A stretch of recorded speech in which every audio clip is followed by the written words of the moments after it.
नमस्कार। इस व्याख्यान में हम सरस्वती सिंधु सभ्यता के आर्थिक, धार्मिक जीवन का अध्ययन करेंगे और साथ में इस व्याख्यान के अंत में हम जानने का प्रयास करेंगे कि सरस्वती सिंधु सभ्यता का पतन क्यों हुआ। तो आर्थिक जीवन यानी उनके सोर्स ऑफ इनकम क्या थे। सरस्वती सिंधु सभ्यता का जो आर्थिक जीवन है उसमें कृषि सबसे महत्वपूर्ण स्थान पर थी और यह क्षेत्र सरस्वती नदी और इंडस रिवर यानी सिंधु नदी की जो वैली है उसका भाग था और ये एक उपजाऊ क्षेत्र था, यानी यहाँ की ज़मीन काफ़ी फर्टाइल थी जिसमें आसानी से गेहूँ, जौ, चावल, मूंग, मसूर, मटर, सरसों, कपास, तिल इन सब की खेती होती थी।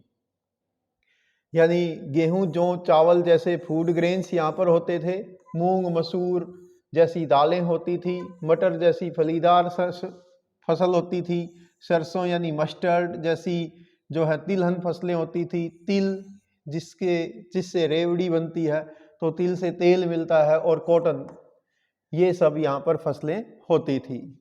इन सब फसलों की जो है वैरायटी भिन्न भिन्न थी, इनकी बोने की विधियाँ, इनके उपकरण, सिंचाई व्यवस्था आदि व्यापक थी। यानी सरस्वती सिंधु सभ्यता के दौरान ही वहाँ के लोगों को खेती करने के ढंग, उनकी विधियों का काफ़ी ज्ञान था। मेहरगढ़ से प्राप्त पत्थर की दराती, कालीबंगा से प्राप्त जुते हुए खेत का मतलब कि खेतों को प्लगिंग किया गया है, उसकी जुताई की गई है फसलें बोने के लिए। तो इस प्रकार के कुछ प्रमाण मिले हैं। बनावली से हल के नमूने मिले हैं जो उच्च स्तरीय एग्रीकल्चर डेवलपमेंट को रिप्रेजेंट कर रहे हैं। बड़े बड़े संग्रह केंद्र भी इस बात का संकेत करते हैं कि उस समय सरस्वती सिंधु सभ्यता के दौरान फसलों का उत्पादन काफ़ी अच्छा था। इसी प्रकार से ये आप चित्र यहाँ पर देख भी पा रहे हैं, ये हल्का नमूना है। कुछ ज़माने में यहाँ पर जो कल्टीवेटर होता था वो पशुओं के द्वारा खींचा जाता था, और ये एक प्रकार की दराती का सिंबल है जिससे फसलें काटी जाती थी। और ये खेत जो हैं जुते हुए खेतों का, यानी इनको प्लगिंग किया गया है, इसकी जुताई की गई है। ठीक है, तो ये सब नेक्स्ट। इसी प्रकार से यदि सरस्वती सिंधु सभ्यता के दौरान जो पशु थे उनकी अध्ययन करें तो पता चलता है कि जो पुरास्थल हैं वहाँ से मिले नमूनों के आधार पर पता चलता है, संकेतों के आधार पर पता चलता है कि उस जमाने के लोग बैल, गाय, भैंस, भेड़, बकरी, कुत्ता, गधे, सूअर इन सब जानवरों को पालतू जानवर के रूप में पालते थे। इनका प्रयोग अलग अलग ढंग से करते थे। कुछ पशुओं का दूध के लिए, मांस के लिए, कुछ एक को खाल के लिए, ऊन के लिए, और कुत्ते जैसे जानवर को रक्षा के लिए वो लोग पालते थे। बैलों का प्रयोग खेती के कार्य में किया जाता था, यातायात के लिए किया जाता था। इसी प्रकार से घोड़े और ऊंट भी वे लोग पालते थे। हाथी का पालन भी संभवतः इसी दौरान प्रारंभ हुआ होगा। और इसके अलावा जंगली सूअर, चिंकारा यानी हिरन, और मुख्य जो हिरन है, चिंकारा जो है ना, ये हिरन होता है थोड़ा छोटे कद का, जिसकी कमर ब्लैक कलर की होती है। नील गाय जो हरियाणा का राष्ट्रीय पशु भी है इस समय। इन सब जंगली जानवरों, जलचरों यानी जो जल में विचरण करते हैं, और पक्षियों के प्रमाण भी पुरास्थलों से मिले हैं। उस समय जो हमें पुरास्थलों से साक्ष्य मिलते हैं उसके आधार पर पता चलता है कि जो सरस्वती सिंधु सभ्यता है उस दौरान उच्च स्तरीय उद्योग धंधे वो भी रहे होंगे या रहे हैं, और सैंधव विभिन्न प्रकार के आभूषण, औजार, उपकरण इन सब की जो है धातु से बनाई की जाती थी, धातु की ढलाई की जाती थी, और उस तकनीक को वे लोग भली भांति जानते थे, उससे वो परिचित थे, उसमें वो काफ़ी निपुण और स्किल्ड थे, दक्ष थे। उस जमाने के लोग कीमती पत्थर, शंख, सीप, हाथी दांत, इससे विभिन्न प्रकार के आभूषण बनाते थे। इसी प्रकार से राखी कड़ी, भेलडाना से कार्लियन और तिगडाना से फियांस और मानेरू से स्टेटाइट, इनकी कार्यशाला यानी वहाँ पर एक प्रकार की लेबोरेटरी होने के प्रमाण मिलते हैं, लैब होने के प्रमाण मिलते हैं। मिट्टी के बर्तन, ईंटों के उद्योग, उत्कीर्ण शिल्प, इसके अलावा वस्त्र उद्योग, ये भी उस समय काफ़ी विकसित और प्रचलित रहा है। उस काल के यानी सरस्वती सिंधु सभ्यता काल में संभवतः व्यापारिक लोगों के समूहों का भी निर्माण हुआ होगा। आयात निर्यात यानी इंपोर्ट एक्सपोर्ट, नापतोल की प्रणाली, मुद्राएं, यातायात के स्वरूप, साधनों से व्यापारिक गतिविधियों पर समुचित प्रकाश पड़ता है। यानी पता चलता है कि उस जमाने में लोग किस प्रकार से खेती करते थे, उद्योग धंधे विकसित थे, आभूषणों की तकनीक विकसित थी और वे लोग दूसरे स्थानों से माल मंगाते भी थे, उनको माल भेजते भी थे। माप तोल की प्रणालियाँ थी, मुद्रा थी, विभिन्न प्रकार की स्टैंप आपने पीछे अध्ययन किया है। यातायात के साधनों के रूप में पशुओं का प्रयोग किया जाता था और वे लोग धातु और अर्ध कीमती पत्थरों को आयात करते थे, स्थानीय वस्तुओं का वो निर्यात करते थे। आंतरिक और विदेशी व्यापार स्थल से और समुद्र दोनों ही मार्गों से होता था। स्थल मार्गों से व्यापार जो होता था वो उसका मुख्य साधन बैलगाड़ियाँ उस जमाने में रही हैं। समुद्री मार्गों से भी व्यापार के प्रमाण मिलते हैं। मोहनजोदड़ो से मोहर पर नाव के चित्र मिले हैं जो इस बात को रिप्रेजेंट करते हैं कि उस जमाने में समुद्री व्यापार भी हुआ होगा। लोथल एक बंदरगाह के रूप में विकसित थी जो गुजरात के तट पर थी, जहां आज वर्तमान में अहमदाबाद यानी खंबात की खाड़ी का क्षेत्र है। मिट्टी की नाव के खिलौने मिलते हैं। उसी दौरान मेसोपोटामिया के अभिलेखों से भी पता चलता है कि मेलुहा यानी सरस्वती सिंधु सभ्यता से व्यापारिक संबंध उनके थे। लोथल से बंदरगाह के साक्ष्य भी मिलते हैं। उत्खनन से बड़ी मात्रा में बाट मिले हैं, तराजू मिले हैं, उनके पलड़े मिले हैं, तराजू के यानी ताखड़ी के पलड़े मिले हैं। तोल की इकाइयाँ 16 के अनुपात में थी। मोहनजोदड़ो से सीप, समुद्र से मिलने वाली होती हैं ये सीप, और लोथल से हाथी दांत के बने हुए मापक यानी पैमाने भी मिले हैं। तो ये आप देख रहे हैं कुछ इसी प्रकार के जो उस ज़माने में चट्टानें वगैरह यूज होती थी या माप तोल के लिए ये अलग अलग बाट के रूप में यूज किए जाते थे, ये सब साक्ष्य मिले हैं। अब बात करते हैं कि सरस्वती सिंधु सभ्यता के दौरान धार्मिक जीवन कैसा था। उस जमाने में जो धार्मिक पक्ष था वो काफ़ी विशिष्ट था। इसमें धर्म का विशेष महत्व था, जिसमें परवर्ती भारतीय समाज में इसको अंगीकृत किया गया था। यहाँ के लोग मातृशक्ति की पूजा करते थे, यानी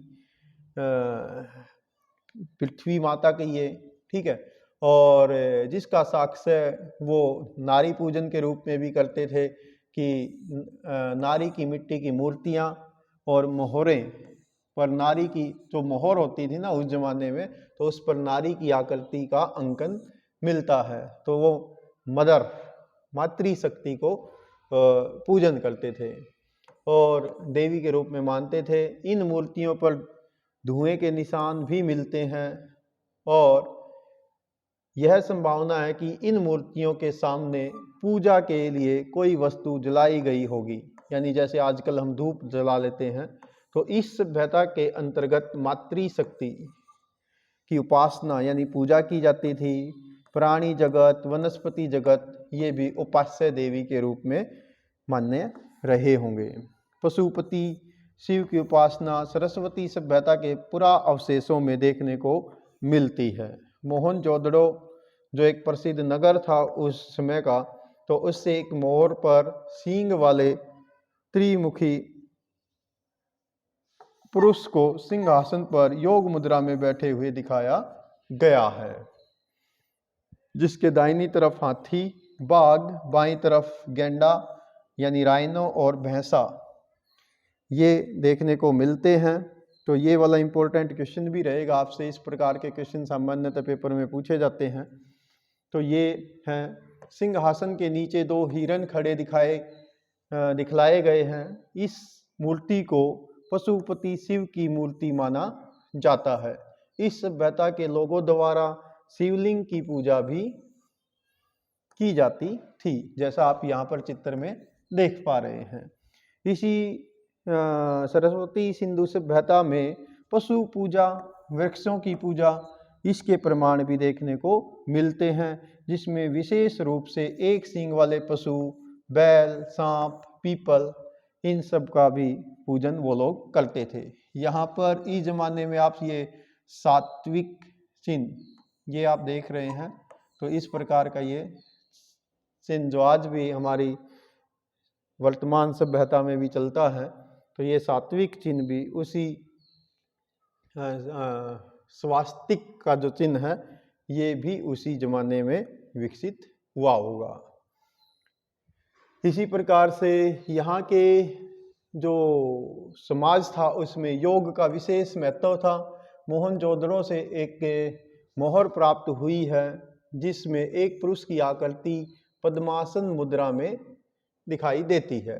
एक अन्य मोहर पर योग जो है वो पुरुष की आधी खुली आंखें नासिका के अग्र भाग पर केंद्रित दिखाई दी गई हैं, तो जिससे पता चलता है कि उस जमाने के लोग योग भी करते रहे होंगे। यानी योग क्रिया के पक्ष में जो मोहरे हैं वो उनका अंकन मिलता है, जो इस बात का प्रतीक है कि उस जमाने में योग काफी स्ट्रॉन्ग था। ठीक है, उस सभ्यता में कुछ मोहरें मिली हैं जिसपे स्वास्तिक चिन्ह भी मिला है, जो भी हमने ऊपर पिछले पेज पर देखा। तो इस प्रकार, और सरस्वती सिंधु सभ्यता में अंत्येष्टि संस्कार यानी अंतिम संस्कार की विधियां भी बताई गई हैं।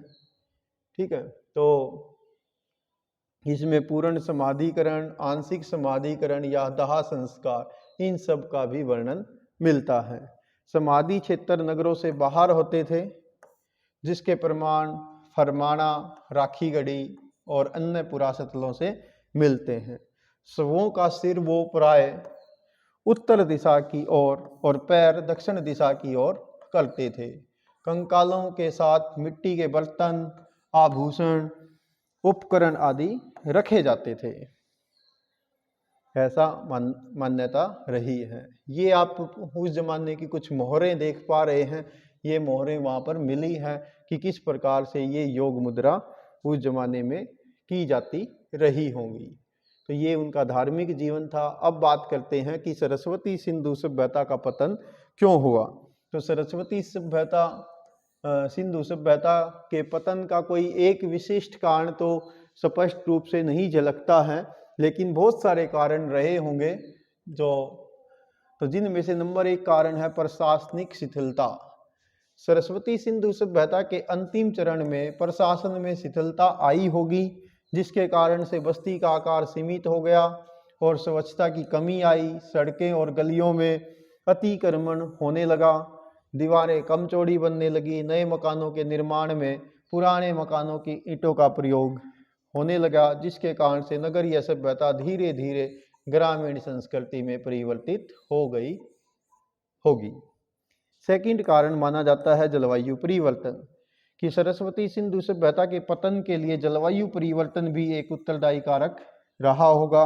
वर्षा कम होने के कारण सरस्वती नदी सूख गई, जिसके कारण हरियाणा, राजस्थान और पंजाब में इस सभ्यता की बस्तियों का विनाश हुआ होगा। वास्तव में आज जहाँ सरस्वती सिंधु सभ्यता विकसित हुई वहाँ इंडस रिवर तो आज भी बहती, लेकिन सरस्वती नदी सूख चुकी है। और जो जहाँ पर धोलावीरा नामक स्थान था वो एक आज की डेट में कच्छ का रण के रूप में विकसित है। इसी प्रकार से जहाँ राजस्थान का पश्चिमी भाग है वो खुश्क जलवायु या शुष्क जलवायु होकर एक डेजर्ट के रूप में विकसित हो चुका है। इसी प्रकार से तीसरा कारण माना जाता है बाढ़ तो संभावना व्यक्त की जाती है कि उस जमाने में बाढ़ आई होगी, जिसके कारण से ये क्षेत्र जो है डूब गया होगा। जैसे मोहनजोदड़ो, चूहनजोदड़ो, लोथल, भगत राव के उत्खनन से बाढ़ के प्रमाण भी मिलते हैं। चट्टानों पर उस जमाने में जो पानी का प्रभाव रहा होगा उसके निशान मिलते हैं।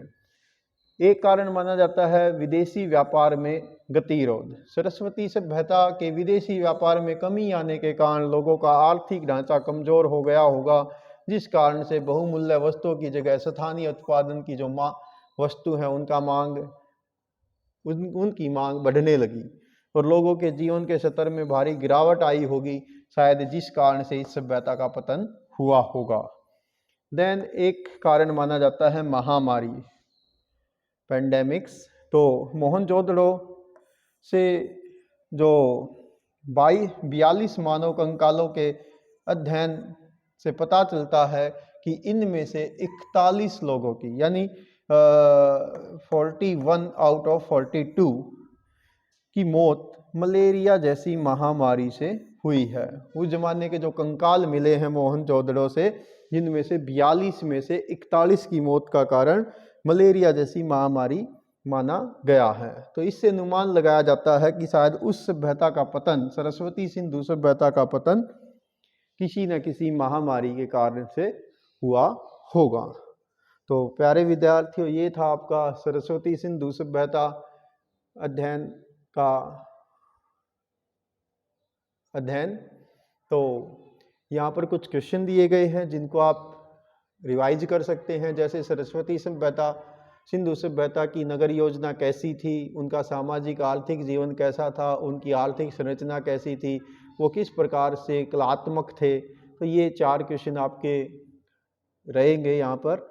इसी प्रकार से कुछ और क्वेश्चनों पर आप विचार कर सकते हैं। जैसे सरस्वती सभ्यता सिंधु सभ्यता का विस्तार कहाँ तक था, कालानुक्रम के अनुसार आप किस प्रकार से उसको एक्सप्लेन कर सकते हैं।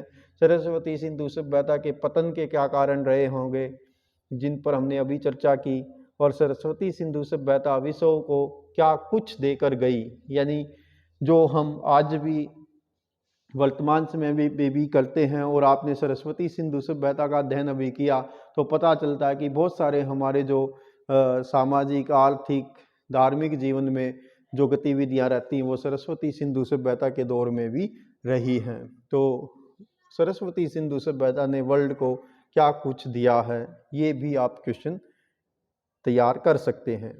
और इसी प्रकार से आप ये भी तैयार कर सकते हैं कि सरस्वती सिंधु सभ्यता के व्यापारिक केंद्र कौन से थे, और उन सभ्यता के हरियाणा में जो प्रसिद्ध स्थल हैं वे कौन से हैं, उनकी भी सूची आप बना सकते हैं। तो प्यारे विद्यार्थियों, ये था सरस्वती सिंधु सभ्यता से संबंधित अध्ययन। और अब हम आपको मिलते हैं नेक्स्ट चैप्टर के साथ। तब तक आप रिवाइज करिए। आपको कोई किसी प्रकार की समस्या आती है तो आप कमेंट्स बॉक्स के माध्यम से मुझे लिख सकते हैं। Thanks, have a nice day.